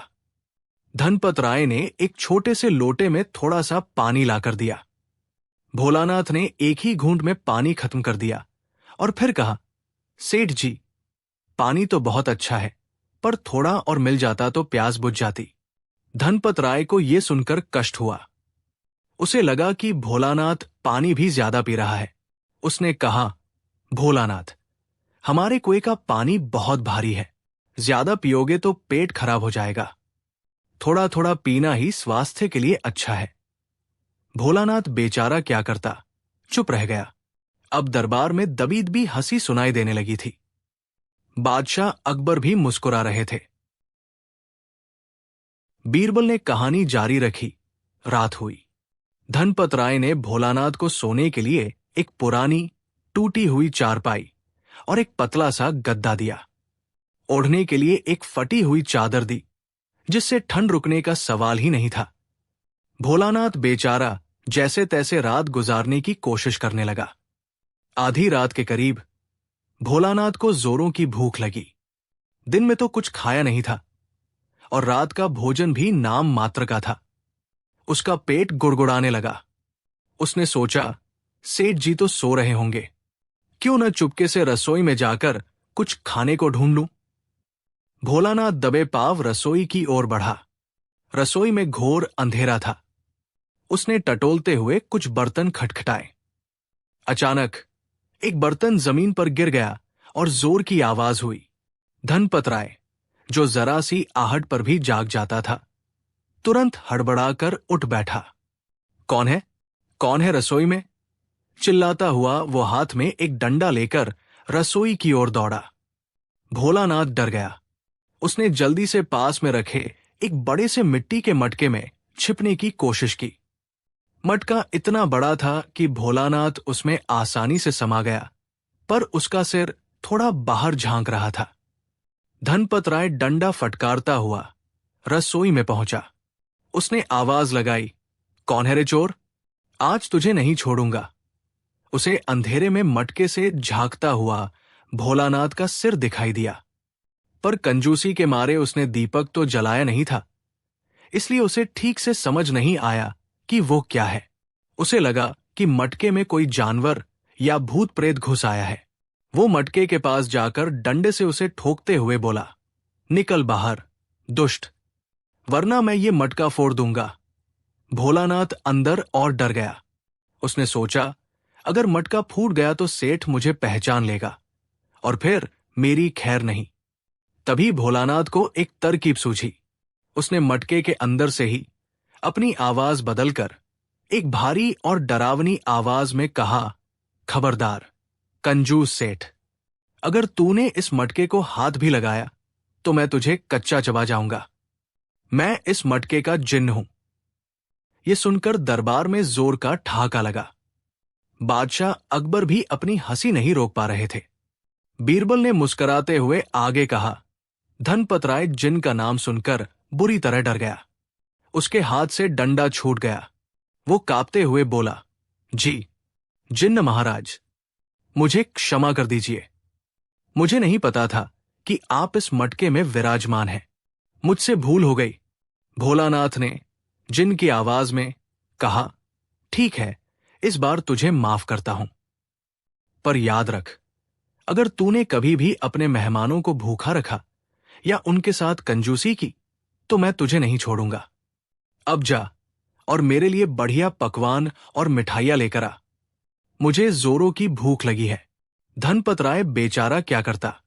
जिन्न के डर से उसकी सारी कंजूसी हवा हो गई। वो भागा भागा गया, अपनी तिजोरी खोली और बढ़िया से बढ़िया घी, आटा, शक्कर, मेवे निकालकर रसोई में ले आया। फिर उसने कांपते हाथों से गर्मागर्म पोड़िया, हलवा, खीर और कई तरह के पकवान बनाए। जब सब तैयार हो गया तो उसने मटके के पास ले जाकर रख दिया और डरते डरते बोला, जिन्न महाराज, भोजन तैयार है, कृपया ग्रहण करें। भोलानाथ ने जिन्न की आवाज में कहा, ठीक है, अब तुम यहां से जाओ और सुबह तक इस कमरे में मत आना, वरना तुम्हारा अंजाम बुरा होगा। धनपत राय जी हुजूर करता हुआ वहां से 9-2-11 हो गया। जैसे ही धनपत राय गया, भोलानाथ मटके से बाहर निकला और उसने जी भरकर उन स्वादिष्ट पकवानों का आनंद लिया। उसने इतना खाया कि उसका पेट फूल गया। फिर वो आराम से जाकर अपनी टूटी चारपाई पर सो गया। अगली सुबह जब धनपत राय डरते डरते रसोई में आया तो उसने देखा कि सारे बर्तन खाली पड़े हैं। उसे विश्वास हो गया कि सचमुच जिन्न ने सारा भोजन खा लिया है। वो मन ही मन प्रसन्न भी हुआ कि जिन्न ने उसे कोई नुकसान नहीं पहुंचाया। उसी समय भोलानाथ अंगड़ाई लेता हुआ आया और बोला, सेठ जी, रात को नींद बहुत अच्छी आई। आज तो नाश्ते में कुछ बढ़िया बनवाइएगा। धनपत राय ने भोलानाथ को देखा, फिर खाली बर्तनों को। उसे कुछ समझ नहीं आ रहा था, पर जिन्न का डर अभी भी उसके मन में था। उसने सोचा, कहीं ये जिन्न ही भोलानाथ का रूप धरकर तो नहीं आया है। उस दिन से धनपत राय की कंजूसी काफी कम हो गई। वो डर के मारे अपने घर आने वाले हर मेहमान की खूब आवभगत करने लगा, ये सोचकर कि कहीं वो जिन्न का ही कोई रूप न हो। बीरबल ने कहानी समाप्त की। पूरा दरबार हंसी के ठहाकों से गूंज रहा था। दरबारी हंसते हंसते लोटपोट हो रहे थे। बादशाह अकबर भी अपनी हंसी नहीं रोक पा रहे थे। उनकी आंखों से पानी निकल आया था। उन्होंने कहा, वाह बीरबल, वाह, क्या खूब कहानी सुनाई। सचमुच दरबार में हंसी के फव्वारे छूट पड़े। तुमने तो उस कंजूस सेठ की ऐसी दुर्गति की कि सुनकर मजा आ गया। एक दरबारी ने हंसते हुए कहा, बीरबल जी, उस भोलानाथ ने तो अपनी भूख मिटाने का क्या गजब तरीका निकाला। दूसरे ने कहा, और उस कंजूस धनपत राय की हालत तो देखने लायक रही होगी, जब उसे लगा होगा कि जिन्न उससे पकवान बनवा रहा है। बीरबल ने विनम्रता से कहा, जहां पनाह, इस कहानी का उद्देश्य केवल मनोरंजन ही नहीं, बल्कि यह भी दर्शाना है कि अत्यधिक कंजूसी और अपने मेहमानों के प्रति अनादर कभी कभी व्यक्ति को हास्यास्पद और कठिन परिस्थितियों में डाल सकता है, और कभी कभी थोड़ी सी चतुराई से बड़ी बड़ी समस्याओं का भी हल निकल आता है, जैसा कि भोलानाथ ने किया। बादशाह अकबर ने बीरबल की बुद्धिमत्ता और कहानी कहने की कला की भूरी भूरी प्रशंसा की। उस दिन बीरबल की कहानी ने न केवल दरबार का माहौल हल्का फुल्का और खुशनुमा बना दिया, बल्कि सभी को एक मनोरंजक सीख भी दी। दरबार में हंसी के वे फव्वारे काफी देर तक गूंजते रहे और सभी के चेहरों पर एक ताजगी और प्रसन्नता छा गई थी। ये एक और उदाहरण था कि कैसे बीरबल अपनी वाक्पटुता और बुद्धिमत्ता से न केवल गंभीर समस्याओं का समाधान करते थे, बल्कि मनोरंजन और ज्ञान का अद्भुत मिश्रण भी प्रस्तुत करते थे। कहानी 7। एक दिन दरबार में एक अजीबोगरीब और पेचीदा मामला पेश हुआ, जिसने सभी को हैरत में डाल दिया। ये मामला दो पड़ोसियों रामदीन और श्यामलाल के बीच एक भैंस के मालिकाना हक को लेकर था। रामदीन, एक गरीब किसान, रोता बिलखता दरबार में उपस्थित हुआ। उसने बादशाह अकबर के सामने अपनी व्यथा सुनाते हुए कहा, जहां पनाह, मैं लुट गया। मेरी भैंस गंगा, जो मेरे परिवार के पालन पोषण का एकमात्र सहारा थी, उसे मेरे पड़ोसी श्यामलाल ने चुरा लिया है। वो अब उसे अपनी बता रहा है और मुझे धमका रहा है। रामदीन की आंखों से आंसू बह रहे थे। इसके तुरंत बाद श्यामलाल को भी दरबार में पेश किया गया। श्यामलाल रामदीन की तुलना में थोड़ा संपन्न और धूर्त किस्म का व्यक्ति था। उसने आत्मविश्वास से कहा, हुजूर, ये रामदीन सरासर झूठ बोल रहा है। ये भैंस मेरी है। मैंने इसे कुछ महीने पहले ही पास के गांव के मेले से खरीदा था। ये गरीब है, इसलिए मेरी अच्छी भैंस देखकर इसकी नीयत खराब हो गई है और ये मुझ पर झूठा आरोप लगा रहा है। बादशाह अकबर ने दोनों की बातें सुनी। मामला सीधा सादा लग रहा था, पर दोनों ही पक्ष अपनी अपनी बात पर अड़े हुए थे। न रामदीन के पास कोई ठोस सबूत था कि भैंस उसी की है, और न ही श्यामलाल के पास भैंस खरीदने का कोई पुख्ता प्रमाण था। अकबर ने अपने दरबारियों से सलाह मांगी, पर कोई भी इस गुत्थी को सुलझाने का स्पष्ट रास्ता नहीं बता पा रहा था। कुछ ने कहा कि भैंस को बेचकर पैसा दोनों में आधा आधा बांट दिया जाए, तो कुछ ने कहा कि दोनों को कड़ी चेतावनी देकर मामला रफादफा कर दिया जाए। अंत में बादशाह अकबर ने अपने सबसे विश्वसनीय सलाहकार बीरबल की ओर देखा। बीरबल, उन्होंने कहा, तुम ही इस मामले में कोई न्याय संगत निर्णय करो। ये भैंस आखिर किसकी है? बीरबल ने दोनों वादियों को ध्यान से देखा, उनकी भाव भंगिमाओं का अध्ययन किया। फिर उन्होंने कहा, जहां पनाह, मनुष्य तो झूठ बोल सकता है, अपनी बात को तोड़मरोड़ कर पेश कर सकता है, परंतु जानवर प्रायः अपनी भावनाओं को छिपा नहीं पाते। यदि आप अनुमति दें तो मैं इस भैंस से ही पूछना चाहूंगा कि उसका असली मालिक कौन है। यह सुनकर पूरे दरबार में हंसी का फव्वारा छूट पड़ा। श्यामलाल ने व्यंग्य से कहा, वाह, क्या कहने, अब जानवर भी गवाही देंगे। बीरबल जी, लगता है आज आपकी बुद्धि भी घास चरने चली गई है। कुछ दरबारी भी, जो बीरबल से ईर्ष्या रखते थे, दबी जुबान में उनका मजाक उड़ाने लगे। परंतु बादशाह अकबर बीरबल की क्षमताओं से भली भांति परिचित थे। उन्होंने गंभीरता से कहा, बीरबल, यदि तुम्हें लगता है कि इससे न्याय हो सकता है तो तुम्हें पूरी अनुमति है। हम सब देखना चाहेंगे कि तुम जानवर से गवाही कैसे लेते हो। बीरबल मुस्कुराए। उन्होंने आदेश दिया, उस भैंस को दरबार के प्रांगण में लाया जाए। कुछ ही देर में एक हृष्टपुष्ट काली भैंस को दरबार के प्रांगण में लाया गया। भैंस थोड़ी घबराई हुई सी लग रही थी। बीरबल ने रामदीन से पूछा, रामदीन, तुम अपनी भैंस को किस नाम से पुकारते हो? रामदीन ने तुरंत उत्तर दिया, हुजूर, मैं उसे प्यार से गंगा कहता हूं। फिर बीरबल ने श्यामलाल से पूछा, श्यामलाल, तुम इस भैंस को क्या कहकर बुलाते हो? श्यामलाल थोड़ा झिझका, फिर बोला, मैं इसे काली कहता हूं। उसे कोई नाम याद नहीं आ रहा था, इसलिए उसने झट से एक सामान्य नाम बता दिया। बीरबल ने दोनों को भैंस से कुछ दूरी पर खड़ा कर दिया। फिर उन्होंने कहा, अब तुम दोनों बारी बारी से अपनी भैंस को अपने पास बुलाओ। जिसके पास भैंस चलकर आ जाएगी वही उसका असली मालिक माना जाएगा। पहले श्यामलाल की बारी आई। उसने अकड़कर भैंस को आवाज लगाई, काली, ए काली, इधर आ। भैंस ने श्यामलाल की ओर देखा, पर वो अपनी जगह से टस से मस नहीं हुई।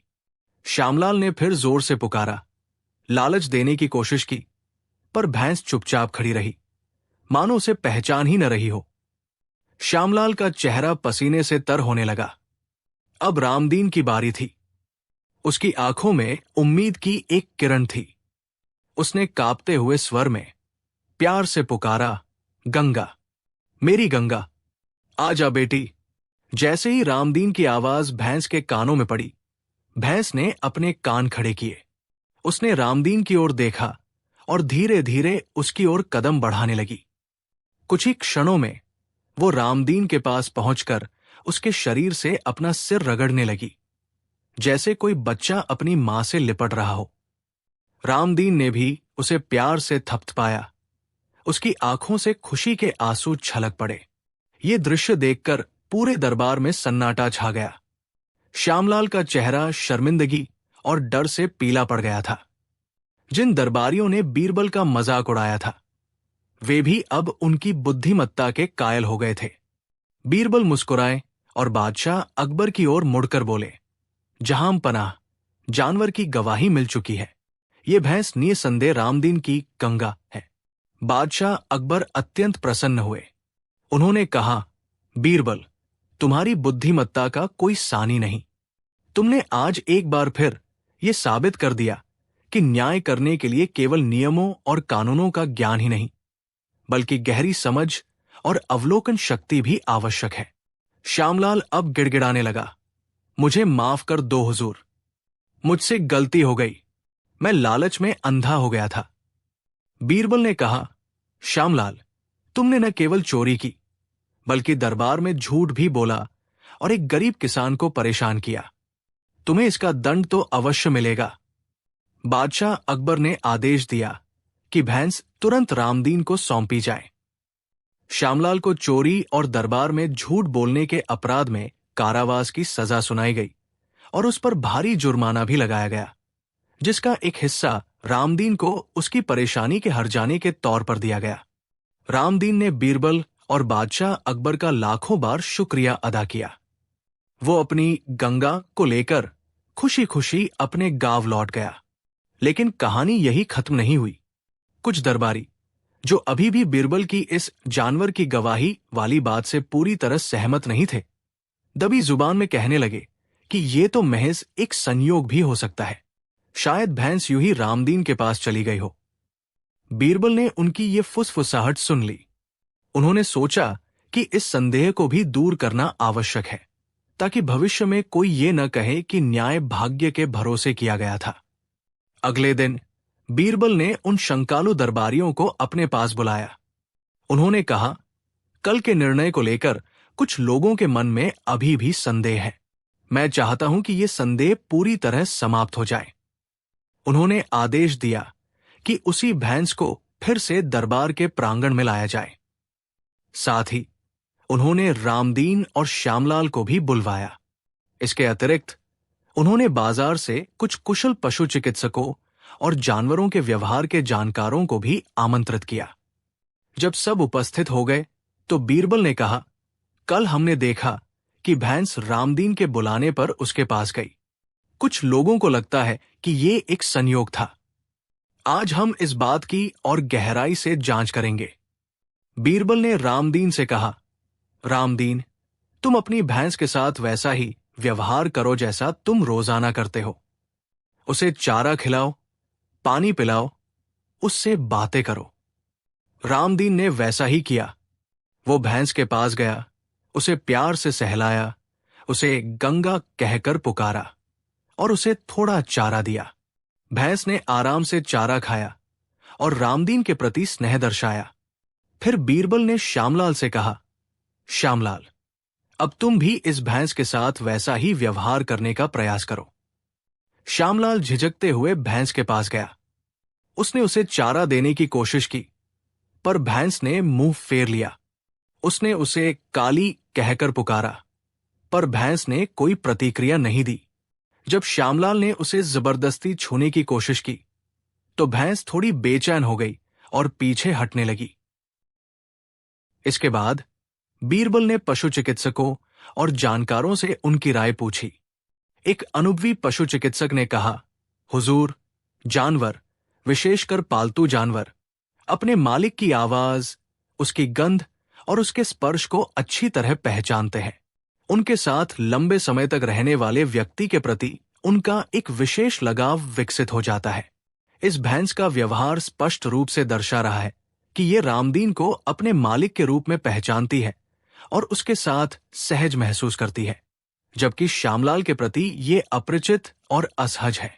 एक अन्य जानवर व्यवहार विशेषज्ञ ने कहा, हुजूर, भैंस का रामदीन के शरीर से सिर रगड़ना, उसकी आवाज पर प्रतिक्रिया देना और उसके हाथों से चारा खाना, ये सब गहरे भावनात्मक बंधन का प्रतीक है। दूसरी ओर श्यामलाल के प्रति उसकी उदासीनता और बेचैनी ये दर्शाती है कि वो उसे नहीं पहचानती या उसके साथ कोई सकारात्मक जुड़ाव महसूस नहीं करती। इन विशेषज्ञों की राय सुनने के बाद शंकालु दरबारियों के चेहरे पर भी अब कोई संदेह नहीं बचा था। उन्हें मानना पड़ा कि बीरबल का निर्णय केवल भाग्य या संयोग पर आधारित नहीं था, बल्कि जानवरों के व्यवहार की गहरी समझ और सूक्ष्म अवलोकन का परिणाम था। बीरबल ने अंत में कहा, न्याय का मार्ग कभी कभी सीधा नहीं होता। हमें सत्य तक पहुंचने के लिए अपने विवेक और अपनी इंद्रियों का भी प्रयोग करना पड़ता है। जानवर बोल नहीं सकते, पर उनकी भावनाएं और उनका व्यवहार बहुत कुछ कह जाते हैं। हमें बस उन्हें समझने की दृष्टि चाहिए। बादशाह अकबर ने एक बार फिर बीरबल की प्रशंसा की। उस दिन से जानवर की गवाही वाली ये कहानी दिल्ली सल्तनत में एक लोक कथा बन गई, जो बीरबल की असाधारण बुद्धिमत्ता और उनके न्याय करने के अनूठे तरीकों का प्रतीक थी। ये कहानी हमें सिखाती है कि सत्य को उजागर करने के लिए कभी कभी लीक से हटकर सोचना पड़ता है, और प्रकृति के मूक प्राणियों में भी न्याय दिलाने की कुंजी छिपी हो सकती है। कहानी 8। ये कहानी उस समय की है जब आगरा, जो मुगल सल्तनत की भव्य राजधानियों में से एक था, व्यापार और कला का केंद्र हुआ करता था। शहर के एक छोर पर यमुना के किनारे एक अत्यंत कुशल मूर्तिकार रहता था, जिसका नाम था माधव। माधव के हाथों में जादू था। पत्थर को तराशकर वो ऐसी सजीव मूर्तियां गढ़ता था कि देखने वाले दंग रह जाते थे। उसकी ख्याति सीमित थी, क्योंकि वह प्रचार से दूर अपनी कला में ही रमा रहता था। एक दिन माधव ने अपनी वर्षों की साधना और कल्पना को साकार करते हुए भगवान कृष्ण की एक अद्भुत मूर्ति बनाई। काले संगमरमर से बनी वो मूर्ति इतनी जीवंत थी कि लगता था मानो अभी बंसी बजा उठेगी। माधव ने इस मूर्ति को बनाने में अपना सर्वस्व लगा दिया था। अपनी कला, अपना समय और अपनी आत्मा का एक अंश। वो इस मूर्ति को शहर के सबसे बड़े मंदिर को भेंट करना चाहता था।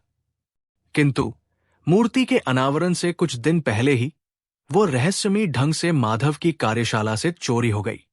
माधव पर तो जैसे पहाड़ टूट पड़ा। उसकी आंखों के सामने अंधेरा छा गया। वो मूर्ति उसके लिए सिर्फ पत्थर का टुकड़ा नहीं, बल्कि उसकी साधना का फल, उसके जीवन का गौरव थी। उसने स्थानीय कोतवाल के पास जाकर शिकायत दर्ज कराई। कोतवाल ने कुछ सिपाहियों को भेजकर जांच पड़ताल की, पर कोई सुराग न मिला। माधव निराश हो गया। कुछ शुभचिंतकों ने उसे बादशाह अकबर के दरबार में न्याय की गुहार लगाने की सलाह दी और विशेष रूप से बीरबल से मिलने को कहा। माधव टूटे मन से आगरा से दिल्ली की लंबी यात्रा करके बादशाह अकबर के दरबार में पहुंचा। उसकी दीनहीन दशा और आंखों में निराशा देखकर अकबर का हृदय भी पसीज गया। जब माधव ने अपनी व्यथा सुनाई तो अकबर ने बीरबल की ओर देखा। बीरबल, अकबर ने कहा, यह कलाकार न्याय की आस लेकर हमारे पास आया है। इसकी कलाकृति, जो इसकी आत्मा का प्रतिबिंब है, चोरी हो गई है। हमें इसे न्याय दिलाना होगा। बीरबल ने माधव को सांत्वना दी और उसे विश्वास दिलाया कि वह चोर को अवश्य ढूंढ निकालेंगे। बीरबल ने माधव से मूर्ति का विस्तृत विवरण, उसकी कार्यशाला की स्थिति और किसी पर शक होने के बारे में पूछा। माधव ने बताया कि उसकी कार्यशाला में कोई जबरदस्ती घुसने के निशान नहीं थे, जिसका अर्थ था कि चोर या तो कोई परिचित था या अत्यंत शातिर। उसने ये भी बताया कि कुछ दिन पहले शहर का एक अत्यंत धनी और प्रभावशाली व्यापारी सेठ गिरधारी लाल उसकी कार्यशाला में आया था और उसने मूर्ति को खरीदने की इच्छा जताई थी। किंतु माधव ने मंदिर को भेंट करने का निश्चय कर लिया था, इसलिए उसने सेठ का प्रस्ताव अस्वीकार कर दिया था। सेठ गिरधारी लाल उस समय थोड़ा अप्रसन्न दिखा था। बीरबल के कान खड़े हो गए। सेठ गिरधारी लाल न केवल आगरा का सबसे अमीर व्यापारी था, बल्कि दरबार के कई अमीरों और अधिकारियों से उसके घनिष्ठ संबंध थे। उसे सीधे तौर पर दोषी ठहराना या उससे पूछताछ करना भी आसान नहीं था। बीरबल ने अपनी जांच आगरा से शुरू की। उन्होंने भेष बदलकर माधव की कार्यशाला और आसपास के इलाके का मुआयना किया। उन्होंने कई लोगों से गुप्त रूप से पूछताछ की, पर गिरधारी लाल के विरुद्ध कोई ठोस सबूत नहीं मिला। गिरधारी लाल ने अपनी पहुंच का इस्तेमाल करके ये सुनिश्चित कर लिया था कि कोई उसके खिलाफ मुंह न खोले। यहां तक कि जिन लोगों को कुछ भनक थी, वे भी सेठ के डर से चुप थे। बीरबल ने महसूस किया कि ये मामला उतना सीधा नहीं है जितना दिखता है। सेठ गिरधारी लाल एक चतुर और धूर्त व्यक्ति था। उसने चोरी को इतनी सफाई से अंजाम दिया था कि कोई निशान तक नहीं छोड़ा था। बीरबल ने सेठ गिरधारी लाल से औपचारिक मुलाकात भी की। सेठ ने बड़ी विनम्रता और दुख का दिखावा करते हुए माधव के साथ हुई घटना पर शोक व्यक्त किया और किसी भी प्रकार की सहायता का आश्वासन दिया। उसकी चिकनी चुपड़ी बातों और आत्मविश्वास को देखकर बीरबल समझ गए कि ये व्यक्ति आसानी से पकड़ में नहीं आने वाला। दिन बीतते जा रहे थे। बीरबल पर दबाव बढ़ता जा रहा था। दरबार में भी कानाफूसी होने लगी थी कि शायद इस बार बीरबल भी असफल हो जाएंगे। कुछ दरबारी जो बीरबल से ईर्ष्या रखते थे, उन्हें बादशाह के सामने नीचा दिखाने का ये अच्छा अवसर लग रहा था। स्वयं अकबर भी चिंतित थे, क्योंकि उन्होंने माधव को न्याय का वचन दिया था। बीरबल ने कई रातें जागकर बिताई। वे बार बार माधव से मिलते, उससे छोटी छोटी बातें पूछते, कार्यशाला के हर कोने का निरीक्षण करते। उन्हें एक अजीब सी बात खटकी। माधव ने बताया था कि मूर्ति काफी भारी थी। उसे अकेले उठाना लगभग असंभव था। इसका मतलब था कि चोर एक से अधिक थे या उन्होंने किसी उपकरण का प्रयोग किया होगा। बीरबल को यह भी पता चला कि सेठ गिरधारी लाल के पास एक गुप्त तहखाना है जहां वो अपनी बहुमूल्य कलाकृतियां और खजाना रखता है।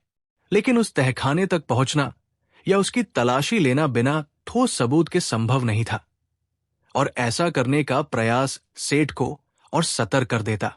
बीरबल ने एक नई योजना बनाई। उन्हें पता था कि सीधा रास्ता उन्हें मंजिल तक नहीं पहुंचाएगा।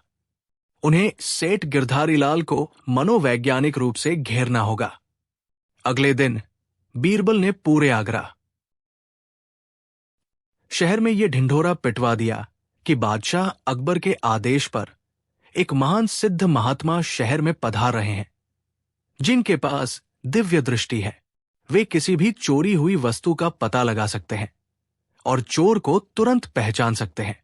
यह भी प्रचारित किया गया कि यदि चोर स्वयं अपनी गलती मानकर चोरी किया हुआ सामान लौटा देता है तो उसे क्षमा कर दिया जाएगा, अन्यथा महात्मा के प्रकोप से उसे और उसके परिवार को भारी कष्ट भोगना पड़ेगा। ये खबर सेठ गिरधारी लाल तक भी पहुंची। वो बाहर से तो शांत बना रहा, पर अंदर से घबरा गया।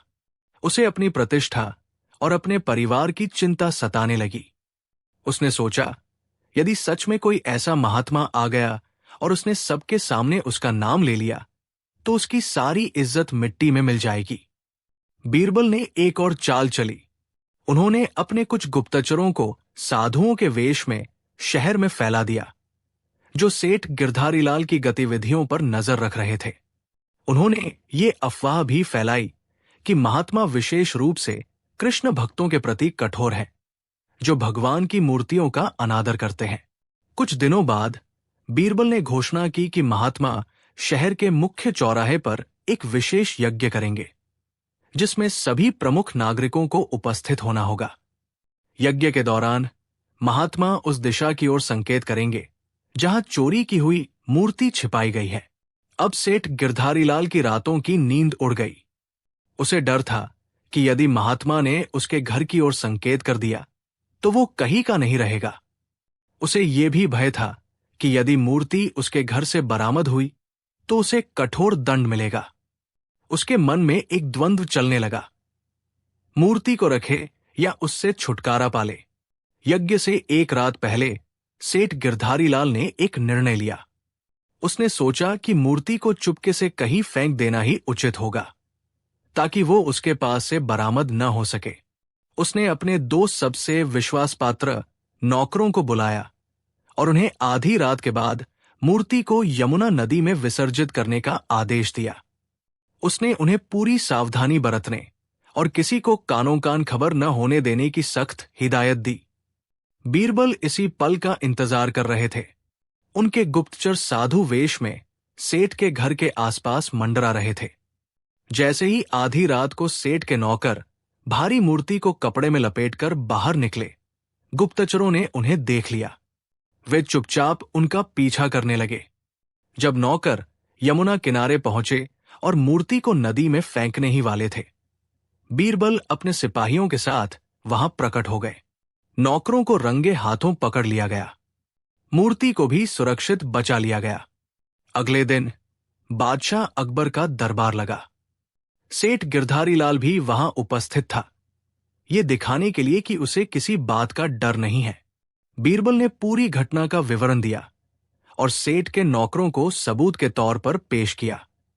नौकरों ने डर के मारे सारी सच्चाई उगल दी और सेठ गिरधारी लाल का नाम ले लिया। सेठ गिरधारी लाल का चेहरा शर्म और भय से पीला पड़ गया। उसके पास कहने को कुछ नहीं था। उसके सारे प्रभाव और धन व्यर्थ हो गए। बादशाह अकबर अत्यंत क्रोधित हुए। उन्होंने सेठ गिरधारी लाल को कठोर दंड दिया। उसकी आधी संपत्ति जब्त करके राजकोष में जमा करने और शेष आधी माधव को मुआवजे के तौर पर देने का आदेश दिया। साथ ही सेठ को 1 वर्ष के कठोर कारावास की सजा सुनाई गई। माधव को जब उसकी प्रिय कृष्ण मूर्ति वापस मिली तो उसकी आंखों से खुशी के आंसू बह निकले। उसने बीरबल के प्रति हार्दिक आभार व्यक्त किया। दरबार में उपस्थित सभी लोग बीरबल की बुद्धिमत्ता और न्यायप्रियता की प्रशंसा कर रहे थे। अकबर ने बीरबल को गले लगाते हुए कहा, बीरबल, तुमने एक बार फिर सिद्ध कर दिया कि न्याय के मार्ग में कितनी भी बाधाएं क्यों न हो, सत्य और बुद्धि की हमेशा विजय होती है। तुमने न केवल एक कलाकार को उसका गौरव लौटाया, बल्कि ये भी साबित किया कि कानून की नजर में कोई अमीर या गरीब, प्रभावशाली या साधारण नहीं होता। बीरबल ने विनम्रता से सिर झुका लिया। इस मामले ने उन्हें यह सिखाया था कि कभी कभी न्याय का मार्ग अत्यंत कठिन और चुनौतीपूर्ण हो सकता है, और उसके लिए न केवल बुद्धि, बल्कि धैर्य, दृढ़ संकल्प और सही समय पर सही चाल चलने की आवश्यकता होती है। यह बीरबल के जीवन के उन कुछ संघर्षपूर्ण प्रकरणों में से एक था, जिसने उनकी ख्याति को और भी प्रगाढ़ कर दिया, क्योंकि उन्होंने साबित कर दिया था कि वे केवल आसान मामलों को ही नहीं, बल्कि सबसे जटिल और कठिन मामलों में भी न्याय दिलाने में सक्षम है, भले ही इसके लिए उन्हें कितना ही संघर्ष क्यों न करना पड़े।